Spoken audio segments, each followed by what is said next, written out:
The most important 30 seconds in networking is when someone asks you what you do. Most small business owners, they blow it. In the next 6 minutes, I'm going to show you why the answer should be one sentence and not a full minute dissertation. Plus, you're going to get the simple formula that makes that sentence land and why the goal of introducing yourself, it isn't to explain the whole of your business. It's to earn the next question. By the end, you'll have a one sentence introduction you can actually use. Several years ago, I was in a networking event, and in this event, each person got to stand up in front of a room of business professionals and share what it is they do. And each person got about 30, maybe 45 seconds on the outside. So you had to be on top of your game to make that time count. We had people standing up, sharing what they do, and then one person gets to stand up. And this guy, he was in the business of shredding paper. And he stood up and started talking about shredding paper. Hey, I'm shredding paper. I help people shred paper. If you're a business, if you maybe have some documents at home, I'll come pick them up and shred them. And he just started rambling about shredding paper. And then he just started almost like he was just wandering around verbally talking about it. And then after he's talked about the intricacies of how you shred paper effectively, which nobody wanted to know, he started diving into, yeah, and a lot of people will tell me there's not enough money in shredding paper, and that sometimes I don't have enough money to pay all my bills, but what they don't know is I can actually sell that shredded paper and people will buy it for different things, and even the recycler will pay me for that shredded paper.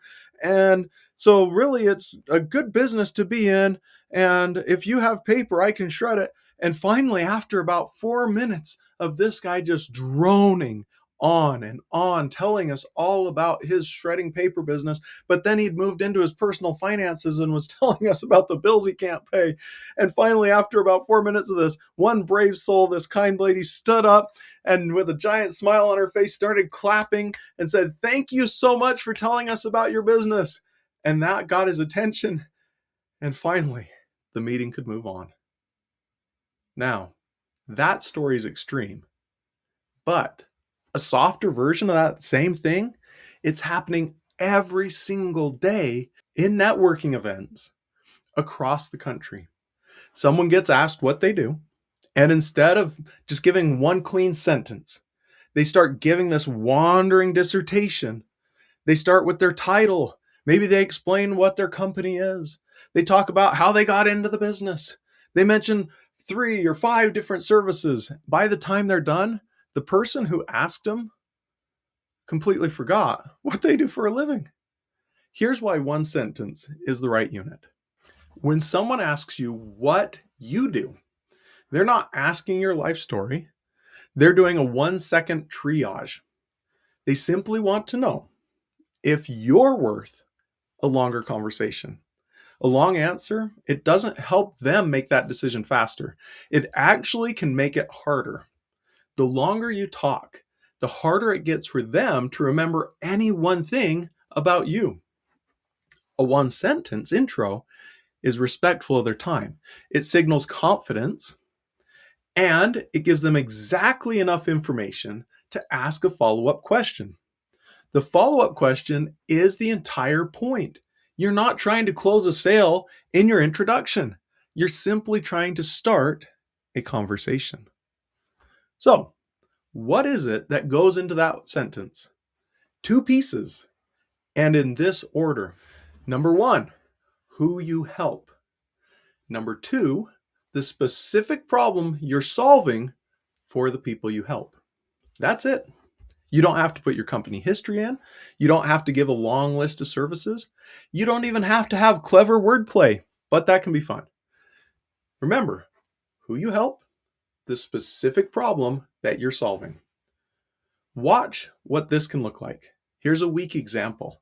Hey, everybody, I'm with Smith Plumbing. I'm the owner, and we do residential and I guess commercial plumbing too. Oftentimes we're helping do some drain cleaning, and we do water heaters, and we're also trying to really break into this new area for our business. We've done 1 or 2 of these jobs, and we have one more bid lined up for remodels. And so we also do remodels too. Now let's flip it. Here's a strong one. Hey, I help homeowners stop a small leak from becoming a flooded basement. Boom, just like that. All right, here's another one. Hi, I'm a financial advisor and I've got 20 years of experience. And what I do is I'm helping clients to be able to reach all of their goals. Kind of weak. Here's a strong one. I'm helping small business owners figure out how much to pay themselves without breaking the company. Here's another one that's very weak. Hey everyone, I do web design and I also do SEO services. And really, if you're a business, then you're pretty much my ideal client because we're really good at helping anyone with their online presence to really get up there and rank really nice. Here's a stronger one. Hey there. I focus on helping small local businesses get found on Google when someone needs them in the next hour. Notice what's happening with the strong versions. There's a specific person, a homeowner, small business owner, local businesses, and there's a specific outcome. You're stopping a flood. You're figuring out how to pay. You're getting found in an emergency. It's easy when you're hearing the strong ones to picture that person, picture that client. You can see the problem. The sentence is doing hard work to paint those pictures. The weak version, they're technically accurate, but functionally, they're pretty much useless. They describe the business. They don't describe the value. Here's the question you need to answer before you build your own version. If you could only solve one problem for one type of person, what would it be? That's your sentence. You can solve more than one problems for more people in reality. But for the purpose of the introduction, just pick one. A lot of small business owners, they'll resist this. They feel like they're leaving money on the table because I'm not mentioning everything. And they're really not. They're winning the next 30 seconds, which is the real goal. Once the conversation's going, you could easily mention all these other services naturally, but you can't get to that conversation if your introduction loses the room first. Now, as a bonus, we're going to share 3 rules for delivery. Rule number 1, don't rush. The instinct when you're nervous is to talk fast. Instead, you need to slow down. A one-sentence intro delivered calmly sounds confident. That same sentence rushed sounds insecure.